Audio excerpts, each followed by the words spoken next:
Hey, this is Evan Longoria of your San Francisco Giants, and you're listening to Torture Cast.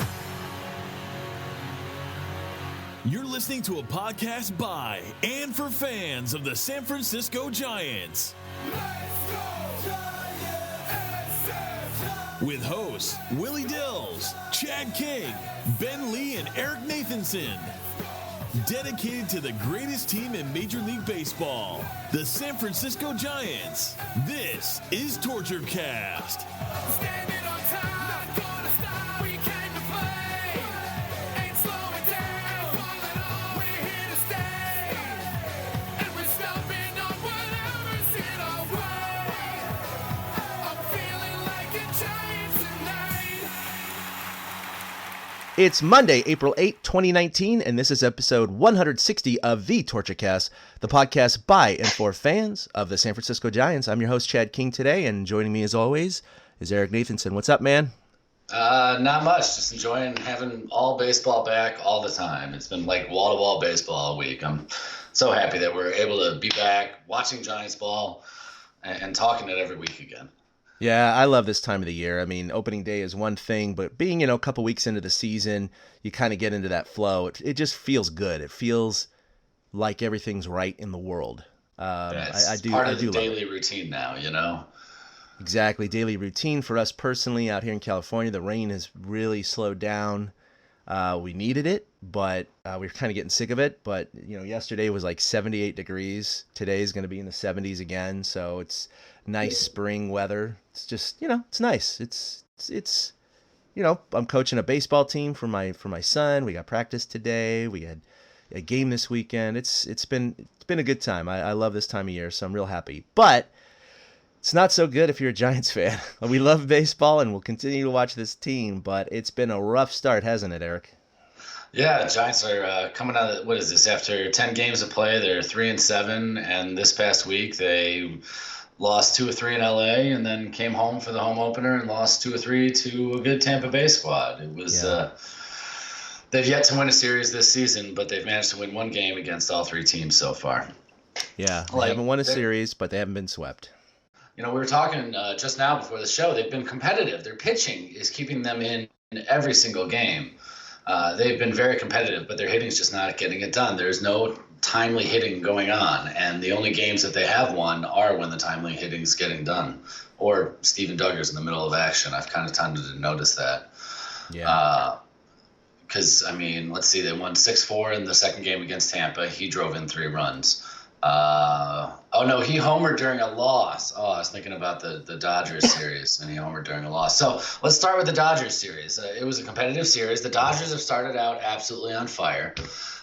They have scored something like 30 million runs in the first 11 games. They've hit 20 million home runs so far. Cody Bellinger's hit 7. But the Giants played them tough. They played them competitive. Every single game went down to the wire. What were your takeaways from the Dodgers series? Bumgarner, he got beat, but they were able to win 1 out of 3.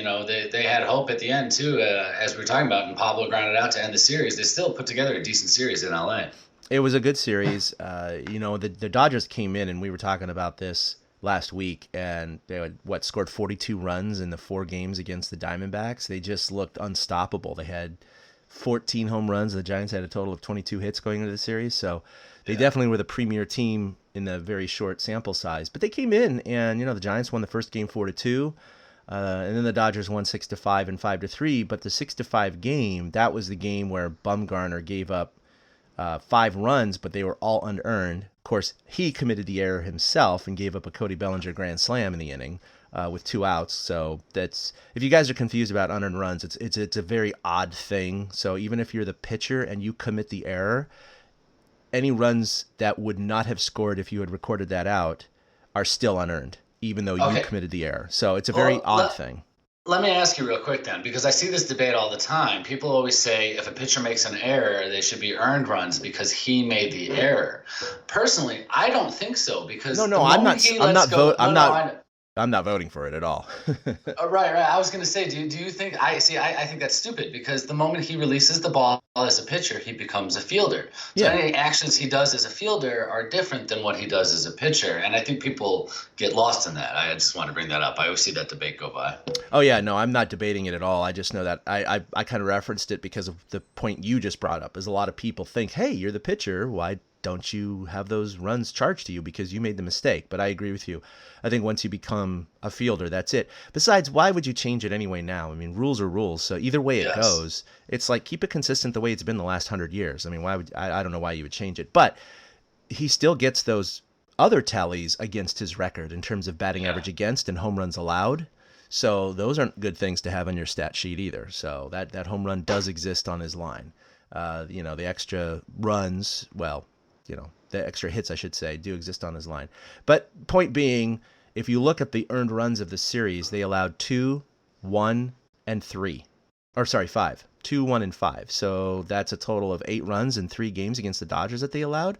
So the Giants pitching came in and cooled off this team that scored 42 against Arizona. And now they go right back to Colorado, and they're blasting Colorado right now. So the Dodgers have an excellent offense. I don't think there's any question about it. And the Giants pitching cooled them off. And like you just said, they've been in all 10 of their games, all 7 of their losses they've been in. But particularly this Dodgers series was very, very frustrating because that second game where Madison gave up the grand slam and they were down early 5-1, they rallied with 3 runs in the 9th. And they actually had runners on the corners with nobody out. And Joe Panic came up and struck out. And then Panic came up and promptly grounded into a double play to the end of the inning. So, I mean, if you're a normal average major league team, you're going to score the runner from third with nobody out. I looked this up. It's like 81% of the time. It's pretty high, right? Because there's so many ways you can get that runner home. Now, if you're the San Francisco Giants, I think it's down to about 10%. But that's what it feels like. The numbers don't seem fair. Every time the Giants get a situation like that, I've seen the general reaction is, okay, how are they going to screw this up? Yeah. And generally, they screw it up. Like, I'm trying to be positive watching these games, thinking like, all right, this is the inning, they're going to string a couple hits together. And it's just still not happening, which is why they are losing games that they're competitive in. Yeah, and so, that was a situation in which they gave up 5 unearned runs, and they had the tying run at third with nobody out in the 9th, and they couldn't do it, so they lose. At one ball, Madison makes that play, maybe they win. Somehow Panda knocks him in, and they tie, they go to extra innings, or they score later, they win. Who knows? And then, of course, the third game, even though they lost by 2 runs, they also had a bases loaded, nobody out situation in, I think it was the 7th or the 8th, they couldn't score. And then they had 2 runners on with nobody out in the 9th, and they couldn't score. So the Giants are really struggling. They can set the table at times, not saying they're doing it regularly, but when they do set the table, they don't cash in. And it's really hurting them, Eric. I mean, this is bad. It's frustrating to see most of the other teams in the major leagues have, decent stat lines, except for, the Cincinnati Reds are right there with the Giants struggling in offense. So if the Giants had even a remotely close to average offense, like even the bottom 30%, 30th percentile, I think the Giants would be 500 right now. Yeah, I tend to agree with that. Like, let's look at some of these batting stats. As a team, they're barely hitting above 200. They're at 208 with a 581 OPS, which are both second to last in the National League. They've only hit 6 home runs in 10 games, which is tied for last with Pittsburgh and Colorado. So you're saying that Cody Bellinger has more home runs than the entire Giants team? Wow. Why didn't I think of that last night when I watched that home run? Wow. That is not good. The guy is on fire right now. And they've only hit 23 extra base hits. So in 10 games, they're averaging less than 2.5 extra base hits a game. And it reflects in their 2.5 runs per game. They're getting guys on, but they're just not getting them over and getting them in. And it's so hard to watch sometimes because it's just the same formula that 2018 had. It really looks like the exact same team with just a few different parts. Like Gerardo Parra hasn't really stepped up and done much. Pilar was a nice jolt of action on Saturday, but I mean, then again, he just got here. I mentioned earlier, Duggar has been in the middle of stuff, but like, Longo's disappeared since the Padres series. Posey has only driven the ball a couple times. He finally started to come around, I thought. In this Tampa series, his swing was just not there the first week of the season. Even in the Dodgers series, Posey just did not look right. I mean, if it wasn't for a Bumgarner home run in the game that Bumgarner led up the unearned runs, then the Giants might not have been in it at all. Yeah. We just don't know. mean, It's a whole butterfly. Bumgarner he's out hitting left fielders. I looked it up. I think the left fielders for the Giants have like 2 hits or something altogether. I mean, the Connor Joe first hit was like the second hit. It's unbelievable. Left field has become the black hole again. It's crazy. Oh my God. Yeah, Longoria, the X-ray. This is the first time he's faced him since he was traded in the Matt Duffy trade. So he went 0 for the entire series. 0 for 5 the first game. Not step up. What did he do? 0 for 4 the second game, I think. Yeah, it was bad. And then 0 for 4 again yesterday. He just, I don't know if it was a psychological thing or not, but he definitely did not show up this weekend like many other Giants. But to go back to the Rays series again, every single game was competitive. First game they lost 5-2. Second game they won 6-4, and then yesterday they laid a big egg and didn't score a single run and lost 3-0. So they did have situations in which they could have produced runs, but nothing that I'm going to complain about because they were just thoroughly embarrassed yesterday. But again, the point being is they are competitive in all of these games. They are close. They're not getting blown out. They're just not getting the timely hits to knock them in right now, and it's reflected in their scores. So, but the other thing I have to say is the first 3 teams they've played, the Padres, the Dodgers, and the Rays, they're all very good teams. And Tampa Bay is just on fire right now. I believe they're leading all of Major League Baseball in ERA, and they're mashing the ball pretty well too. So at least there's that little bit of a silver lining along with being competitive, and the fact that their pitching is second. I think you have written here, second in the NL right now. Yeah, well, I mean, that's the thing. The Giants pitching, after facing 3 very good teams, they're hanging in there. They have a 3.07 team ERA, which is second in the National League behind Pittsburgh. 1.26 WHIP. They have the second fewest walks allowed in the NL, and opponents are only averaging 3.6 runs a game. So you take that 3.6 against the 2.5, and it makes sense that the Giants have been in every single game, and it's been competitive. And I just picked this up. The bullpen, the Giants bullpen is the only team that hasn't allowed a home run from the bullpen. That's interesting. All the home runs the Giants have allowed, and I don't know how many that is off the top of my head, have been by starters. A Giants reliever has yet to allow a home run. And when you look back on the Saturday game against Tampa, that's the formula the Giants need to win games. Those 6 runs were the most they've scored in a game this season because they haven't scored a run before the 3rd inning. They only broke out in the 4th inning on Saturday. The 6th innings are magical inning. They scored like 8 runs that inning over the course of 10 games. It's just they can't seem to get anything going early, and so when they do get competitive late, it's too little too late. That's a really good point. I did notice that over the weekend that they have not scored a single run in the first 3 innings of any game. And so essentially they've reduced their offense to 6 innings for the first 10 games this year.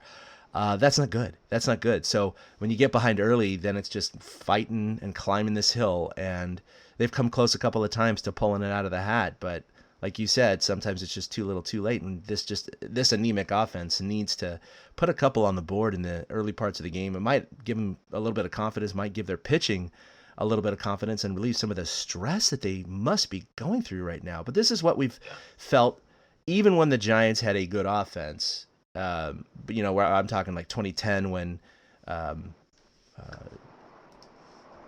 Kipe, famously said torture. Because he was referencing all the close games that they were having. But the difference was the Giants actually put together some timely hits. So they had a lot of one-run games, but they knew how to hit the ball. So, yeah. That's why the Saturday game is the blueprint they have to follow. That even when they scored some runs and then the bullpen gave up the lead. They actually had the lead 3-2, and the bullpen gave up the lead, but then they came back again and scored runs again later with I don't remember if it was the Duggar hit and then the Belt base hit.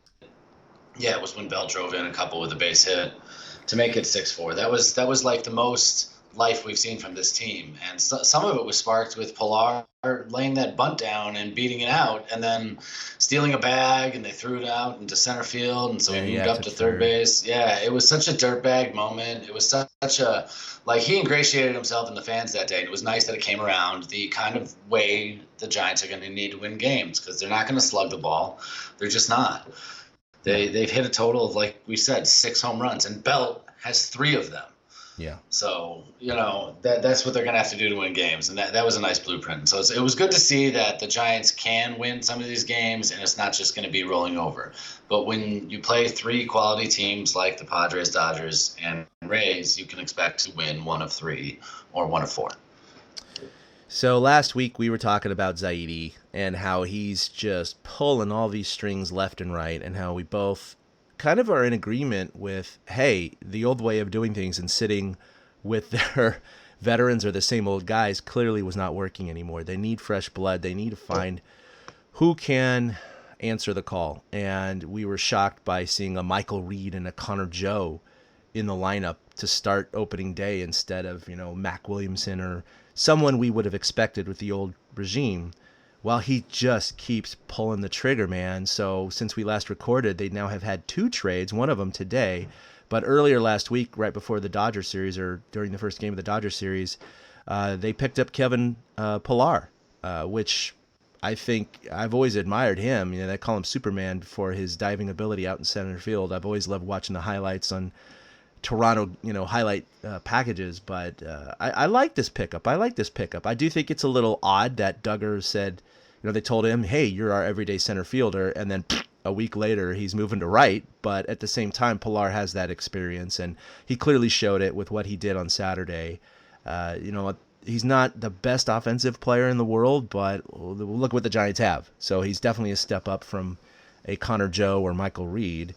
And he struggled here out of the gate a little bit. But like you said, he had the bunt, had the stolen base, went to third, had the diving catch with bases loaded. So he's been contributing to this team right away. And by the way, he grew up as a Dodger fan. So he's doing this for the black and orange, which is pretty sweet. But so what did you think of the trade? Because they got rid of Alan Hansen. Yeah, and he was starting, by the way, for first base.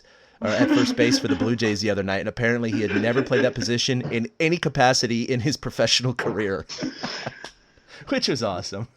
I mean, we can call it right now. The Giants won the trade if Alan Hansen is playing first base. I think so. I loved Alan Hansen. He had a little pop, and he had some speed, and he had some swagger, but he was not going to be at the same level as a Kevin Pillar. So I didn't mind that trade at all. I think it's a good one. And again, if Zaidi can pull off, it's kind of like death by 1,000 paper cuts is the way I think he's doing it. He's just making very minor upgrades with every single trade. But if he makes enough of these trades, you could look back over a whole season and go, wow, that cumulative total is actually quite a bit in terms of upgrades. So, it's kind of like the guy who goes out and barters, right? He starts with, a matchbook, and he gets a lighter, and somehow he trades for something else and something else and something else, and pretty soon he has a car. It's like, how did that happen? Just incremental bits, here and there. So I respect what he's doing. I know a lot of people are, you listen to KMBR, and I know they take the crazy callers, and the social media, same aspect. It's not maybe your average Giants fan, but they're not very happy with all the trades that he's making. Like, what is this guy? This guy doesn't know what he's doing. He's just pulling at strings. He's desperate. And it's like, I don't know what you're talking about. Do you want to sit with the players that we have right now? Ownership is not giving this guy a lot. So he's trying to make what he can out of this reclamation pile. He's trading in used cars, man. He's doing what he can, and he's proved it in Oakland and LA. So, hey, a lot of action's better than no action as far as I'm concerned. I agree. I think that is why it seems so drastic to Giants fans, is there was a lot of inaction over the last few years as far as the guys who helped win championships were rewarded, and then they kind of sat on that. Whereas Zaidi is not afraid to come in here and just push the buttons. He's not afraid to work the fringes at all.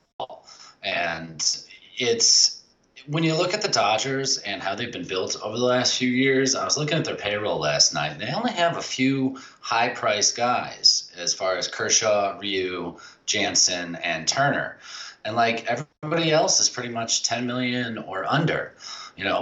Bellinger's making like $500,000 a year. Muncy's making $500,000 a year. So, Bellinger was drafted, but they found Muncy. He found guys like that. Chris Taylor's another one. I believe he's at $500,000 a year. He finds guys like that. So he's willing to plug and play with everybody that's on the fringes. So, while we had a great moment with Connor Joe getting his first hit and being able to score a run, we're going to have to say goodbye to something like that, because chances are Connor Joe won't be good enough to make this roster as the season progresses. Yeah. Which falls under what I want to see this year as progress. And Zaidi, I'm fine with what he's doing. I really am. You don't build Rome in a day. You just don't. And with a manager who is giving some pushback, because I firmly believe that's why Pablo's on the roster. I think so too.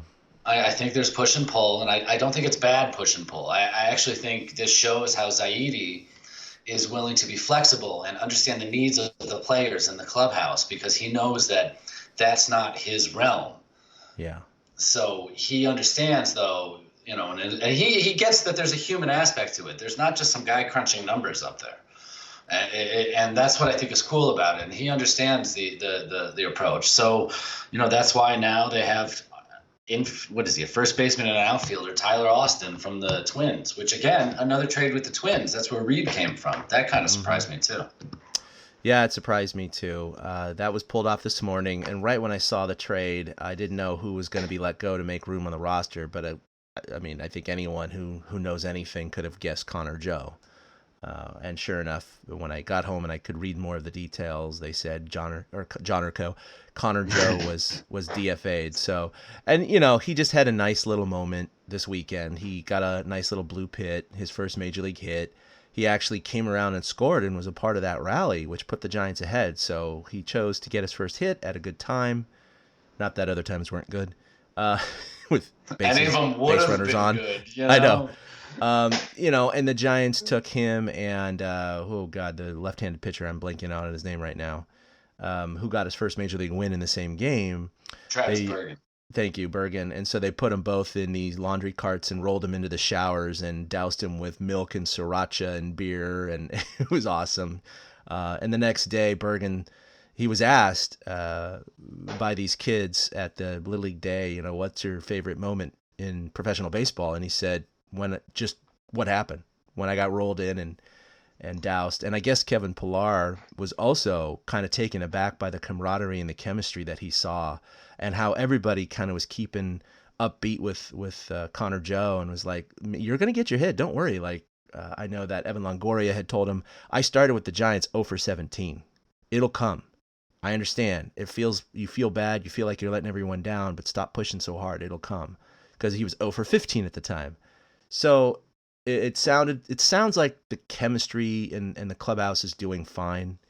They just need to start getting those hits rolling. But I did feel, not that I think he should have stayed on the roster. It's just, kind of that little sentimental attachment to Connor Joe. I kind of like him. Was rooting for him, pulling for him. But he might clear waivers. Mac Williamson did. I believe. Did Reed clear waivers, by the way? Reed cleared waivers, but they severed ties, and then he re-signed a minor league deal because somehow it makes him more money. Oh, and, okay. The Giants are flexible enough to do that. Right. And it's funny, back to the Pillar trade and Duggar moving. I actually think Duggar is smart enough by moving to know that he's going to learn from this guy Pillar. Oh, yeah. And that even if he's the future center fielder of the Giants, it's okay if he shifts over to center field in a year and a half when Pillar's contract is done, and they may not be keeping him after that time. I think Duggar is taking the long view, and I think the Giants are taking a long view. And that's part of the reason they traded for Pillar. I think the veteran, hearing him like the clubhouse like that, and being a veteran means he'll be more apt to get in the middle of these kinds of things. And I'm sure he'll make some friends on the ball club. And it's funny because he knew Bergen because Bergen was in the Jays organization and the Giants took him as a Rule 5 draft pick. Right. So it was funny when he was talking about, seeing what they did with Berg, there was a familiarity with him. And I think that probably helps because I remember that shot when he got to the dugout that first night at Dodger Stadium. Like, he didn't know who to stand next to. And finally, like, Eric Kratz came over and they knew each other from somewhere and they said hi to each other. It was funny. He was totally a fish out of water. But I think Pilar is going to fit right in with this team because the Giants are not a bunch of bashers. They're a bunch of scratch it out, claw it out kind of guys, and that's what Pilar is. Yeah. Well, let's look at Tyler Austin's career. He has roughly, what does he have? 244. Oh, that was last year. So last year, between the Yankees and the Twins, he hit 17 home runs and 244 at bats. So right away, you kind of go, hey, that's pretty damn good. It's better than most any Giant. Career, he's hit 232. He has 24 career home runs, 151 strikeouts. So he definitely sounds like he's got a couple holes in his swing. But again, 17 home runs last year between the two teams. That's nothing to shake a stick at. So we'll see what happens. We'll see what kind of power this guy can provide. But don't expect him to hit 300 and don't expect him to not strike out. But I think Zaidi knows that. He's getting what he's kind of bargaining for, but that's what the Giants, they need that occasional pop. If he's going to be a pinch hitter off the bench or a backup outfielder, he's going to face lefties, whatever. He's going to be needed in those situations where they're down by a couple runs and they put a couple runners on late in games because you're looking for that pop. You're looking for that one swing that can tie a game or put you ahead because the Giants can't continually just, hope they scratch out all these 2-out hits. It's not going to happen very often. Well, he also falls right in line with the versatility that we've seen from Zaidi. Yeah. He can play corner spots in the infield as well as corner spots in the outfield. So, again, like Solarte, he's looking for the versatility. And, I mean, Solarte is still the only backup shortstop. But, other than that, he seems to have every position covered with backups that can play more than one position. So, he falls right in line with every other Zaidi acquisition. And we'll see how long he lasts. They put room for him on the 25-man roster by DFAing Connor Joe, and I'm pretty sure he's going to hang around there, and it just might be somebody else a month from now. That's kind of what I'm coming to expect from the new Giants. That's how it feels. It feels like a new organization. So I'm just kind of rolling with it and seeing what happens. I think it's going to be really interesting if we can remember to do this when we do our season wrap-up and look at what the roster looks like at the end of the season versus opening day. I think it's going to be mind-boggling how different it is. Yeah, Reed and Joe are already off the roster from opening day. And 10 games in, right? Right. They did better. The Cubs have a pitcher that didn't even make it to their home opener. I mean, at least, did Reed make it? Reed didn't even make it to the home opener. He didn't even get a hit as a Giant. I mean, yeah. It was worse than Ugla. Oh, God. Yeah, that was a bad time. That was a bad time. Yeah. But he got a ring. Yeah, he did. He happened to get a ring out of it, even though he didn't get a hit. But apparently Reed struck out more than Ugla did. So he had more at-bats without a hit, and therefore that's why he's the worst Giant ever. I'm sorry, Michael Reed. Dan Ugla getting a ring for his 2 weeks with the Giants. That was awful. All right, let's move into who's hot and who's not. So I think you all can imagine the hot list is very short compared to the not list. So go ahead and read the two players that are on the hot list. You talked about him earlier, so go ahead. Yeah, Brandon Belt is the one Giant getting it done over the past week. He's 7 for 24 with 3 bombs, and he's driven in 8 runs. And he hit, 2 bombs at Dodger Stadium, and he hit one in their victory on Saturday. So as Belt goes, the team's going so far, and he's the only one hitting. And you talked about Bumgarner earlier, that his runs were unearned, so therefore he's got a 1.3 ERA. And honestly, he's looked pretty sharp aside from that one inning he fell apart. Yeah. He did say he didn't have much command in that start, even though he only allowed 1 earned run or no earned runs over 5. He said he couldn't locate his fastball, and that's why he was walking guys left and right. So He is pitching tonight against the Padres. This will be his first home start, so hopefully he'll kind of regain that composure. But yeah, statistically, he's not doing so bad in his first 2 starts, but because of those unearned runs and because of the lack of the offense, he's 0-2 with a 1.38 ERA, which is insane. It's just insane. You don't see that very often. He's the new Matt Cain. We're gonna start saying, he got Bumgarnered or whatever today.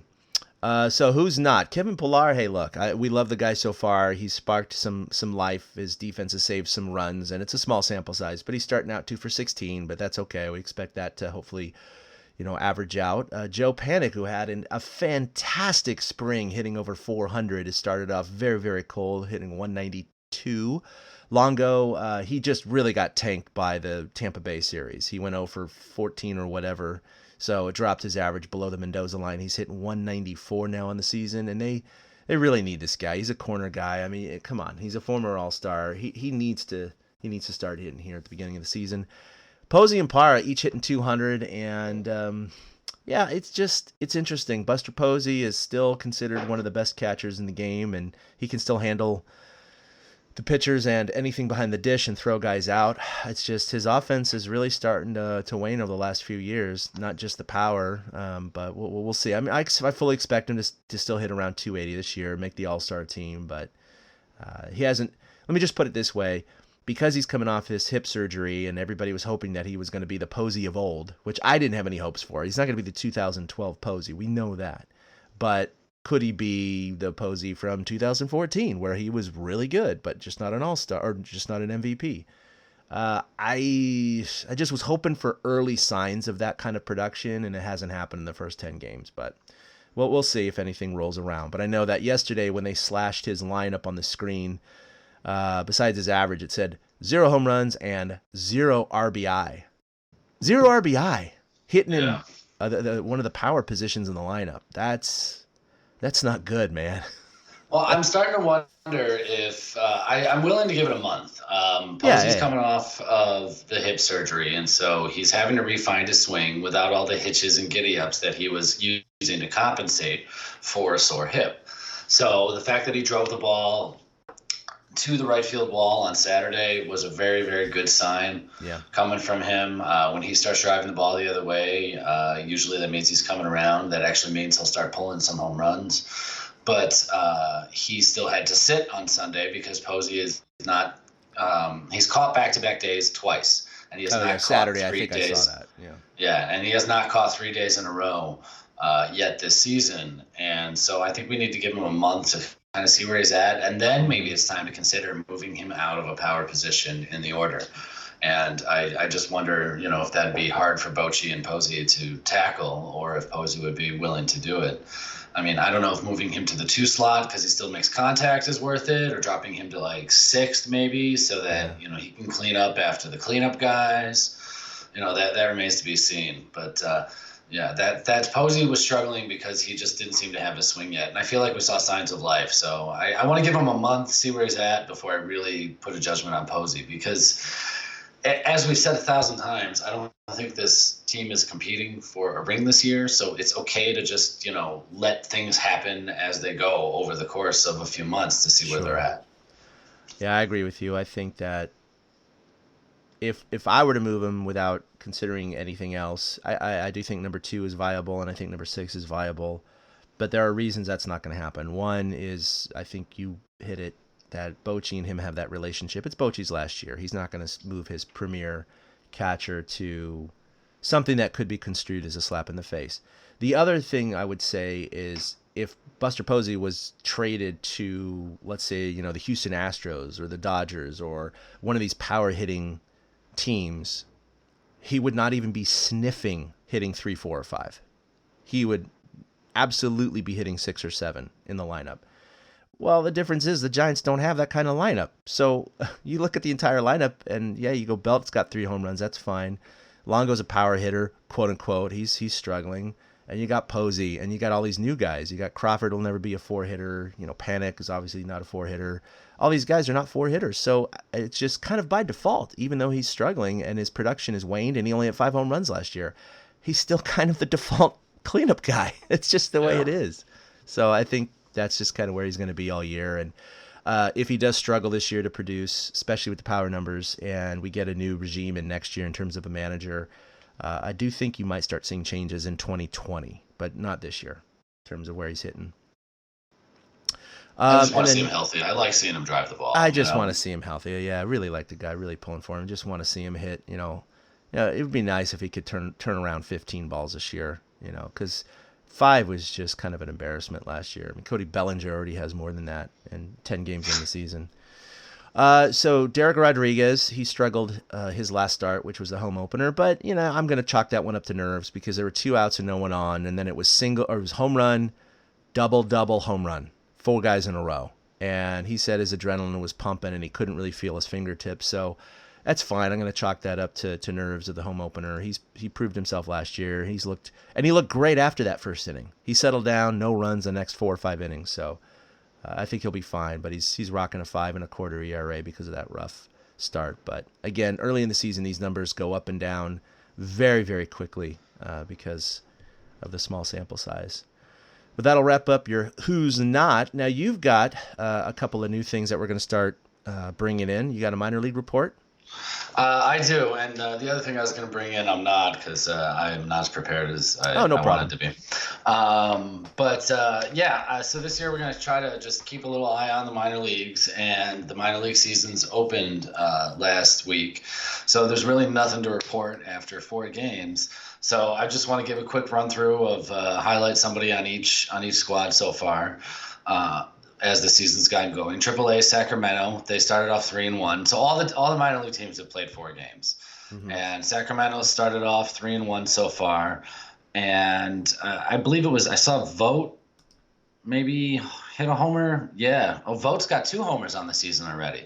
Wow. Future backup catcher Stephen Vogt has 2 homers, and the Sacramento River Cats in AAA in the Pacific Coast League, they've started off 3-1. I don't have the specifics of who beat who at this point. Right. I'm going off all right. And AA Richmond, the Richmond Flying Squirrels of the Eastern League, they've started off the season 3-1 as well. And Jonah Arenado, Nolan Arenado's younger brother, has started off the season batting .375 with 3 hits in his first 8 at bats. And doesn't look like anybody's homered, but there's not as much power in the Eastern League as there is, the ball carries out in the Pacific Coast League. It doesn't carry here back east. And then the Augusta Green Jackets, they're single A of the South Atlantic League. They're 2-2. That's the team that's 4 hours away from me. And there's nothing really to report on any of the there's no hot prospects that are in Augusta right now. There really aren't. So there's nobody I'm on there. And if there's somebody in Augusta you want to know about next week, let me know. And finally, San Jose, where Joey Bart is starting the season and Helio Ramos is starting the season. The team has come out to a 1-3 start, and Ramos is only hitting, where did it go? 091 so far. Bart did drive in a run. 1 for 11 probably, or something like that. Yeah, I think 12. And Joey Bart started off decently at an RBI hit in the first in the home opener, but he's 3 for 12 overall. He has a triple and no home runs yet. So San Jose, that's the one I want to keep an eye on with Joey Bart and Helio Ramos this year. That seems to be the place to stash the high talent, high upside guys. Yeah, in fact, the park is 30 minutes from my house, and when I realized that Bart and Ramos were starting the season there, they're probably not going to be there that long. They're certainly not going to be there all season, I wouldn't imagine. So I want to get my butt up there. I want to go see them with my own eyes before they, kind of move through AAA. Because, typically with these prospects, the higher level prospects, they almost always start in San Jose, and they almost always skip AA and go straight to the PCL. So I fully expect Bart and maybe Ramos to be up with Sacramento by the end of the year. And with Bart, possibly even seeing him have a cup of coffee when the rosters expand. But then again, that'll screw up his eligibility and the timetable and all that, so perhaps not. Well, Zaidi's the one that hinted at it, so yeah, I feel like the door's open, It is open. Oh, and by the way, we didn't talk about this last time. I'll just mention it now since we just talked about the rosters expanding. So what do you think about next year with the rosters are not going to expand like they are, or they have in the past? I mean, I found that really interesting. I don't mind it. I think that it's a good rule to increase competitiveness. It says to teams that you can't just use September as tryouts for next year. Yeah. You still have to try to put your best foot forward. And I like the roster expansion one, and 26-man roster, I believe, next year as well. Which I think, or at least they're considering it, because I think that's paving the way. And this, again, is a discussion for another day. I think it's paving the way for the DH. So there's a few. I think so too. I know you like it. I have a lot of examples of why. I mean, I love that Bumgarner homered. I love that Greinke homered twice that day. I love that John Lester got a base hit to knock in the Cubs' first run of the season just now. But John Lester also just left the game because he ran the bases.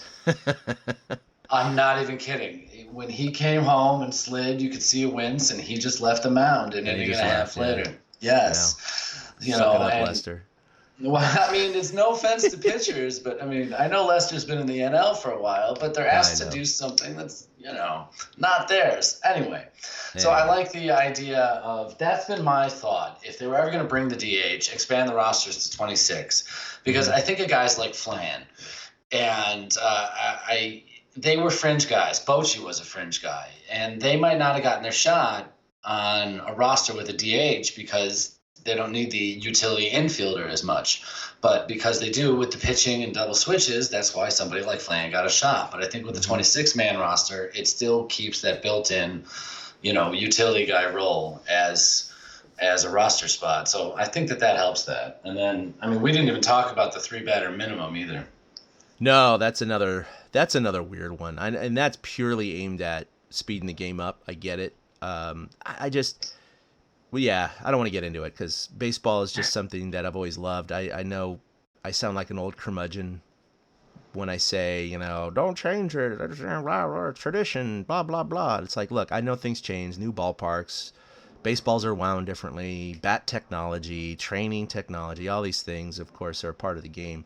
But I'm just talking about the fundamental rules of the game. I've always liked the sport because it was extremely similar, if not identical, to the way the game was 80 years ago. They've had some big changes, though, in 73 with the DH. Hell, that's been around exactly as long as I've been alive. So it's not like there was no DH in my lifetime, right? Right.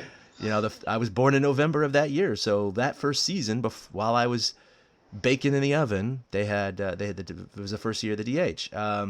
They lowered the mound in 1960, whatever it was. Yeah, 68. Because guys like Bob Gibson were too dominant. Things like that. So yeah, there have been some big changes in the past. Playoff system, same thing.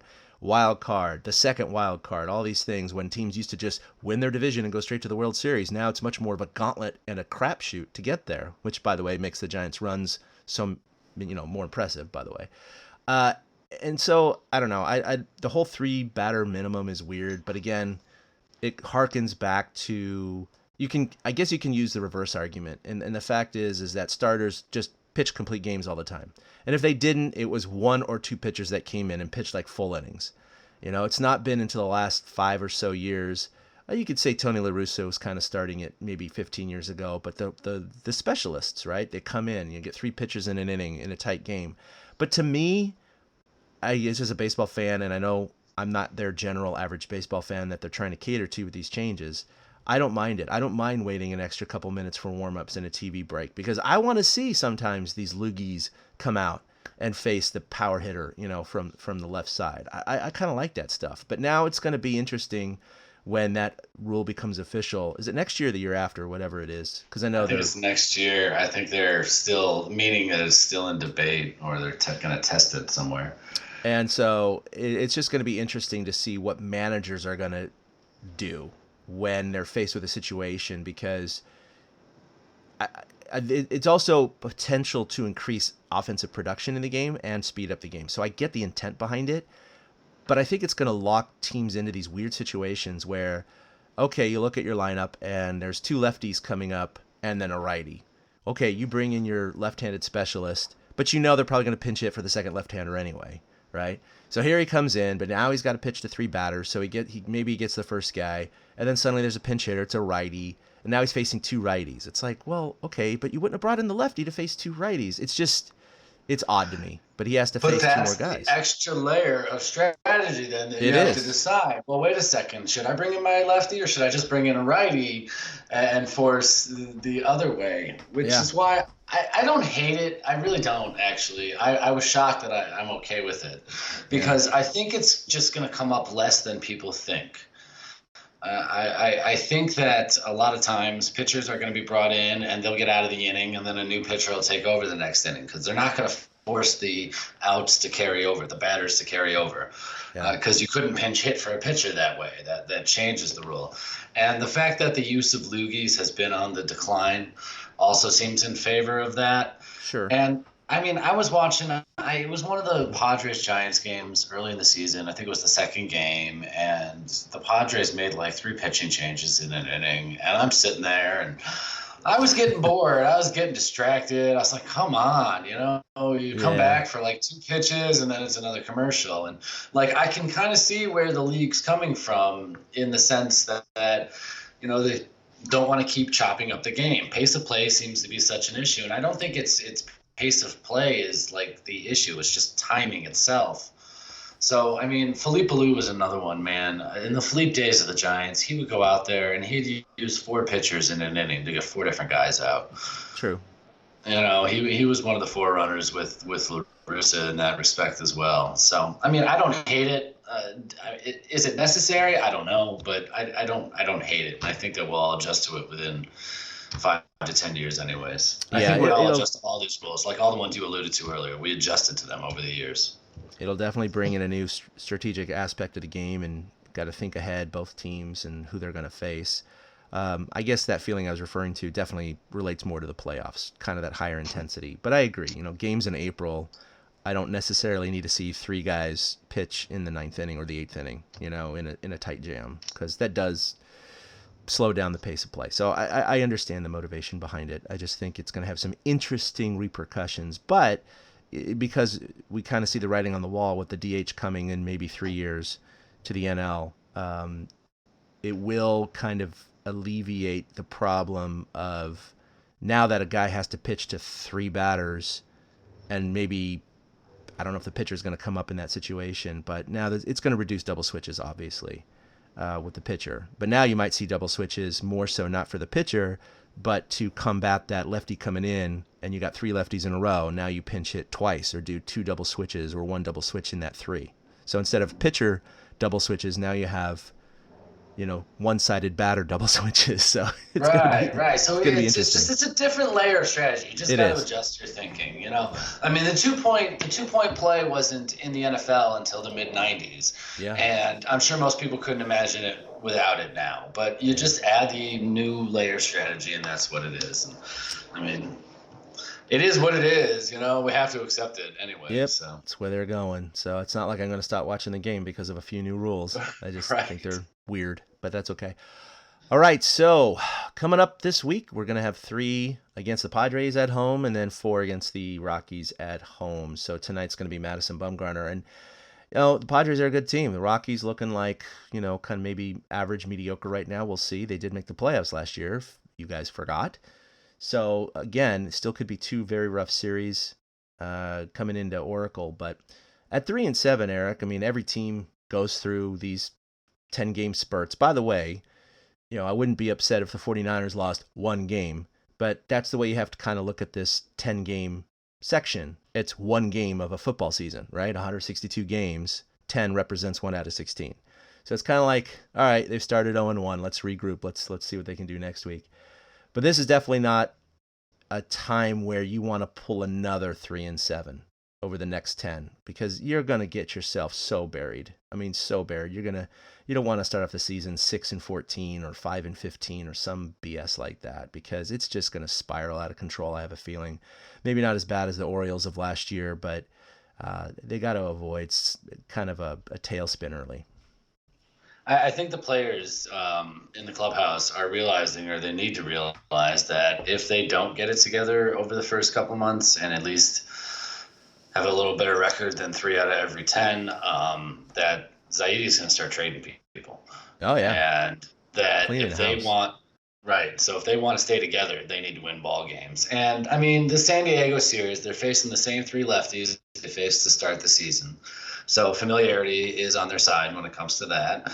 And then Colorado, Colorado faced Tampa and the Dodgers just like the Giants have so far this season, and the Giants fared better against both those teams than the Rockies did. The Rockies have only managed to really beat up on the Marlins, so the Rockies don't know who they are right now, which could be a benefit to the Giants. So that they could put together. I could see them putting together a 4-3 week if they put some good games together. But they're going to need to hit the ball, and they're going to need to hit lefties, which so far they haven't really shown that they've been able to do, and score before the 4th inning.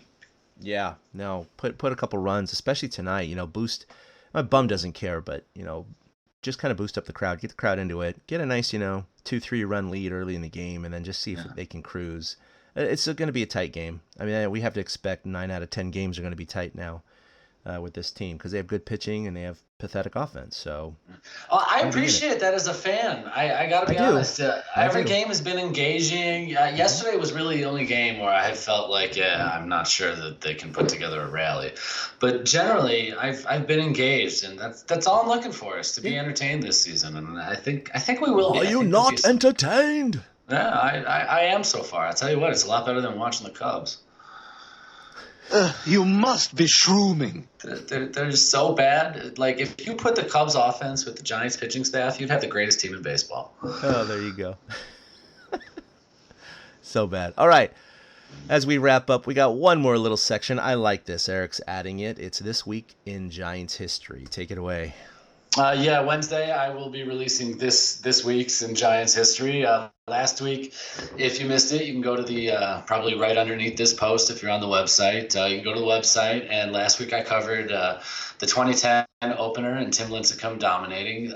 This week I'm looking back to 2012 when the Giants started the season 0-3 after getting swept in Arizona. They went to Colorado, and Barry Zito of all freaking people, throws a shutout in Colorado to get the Giants' first win of 2012. So I'm going to take a look back at that this week, Wednesday morning. It'll be dropping This Week in Giants History.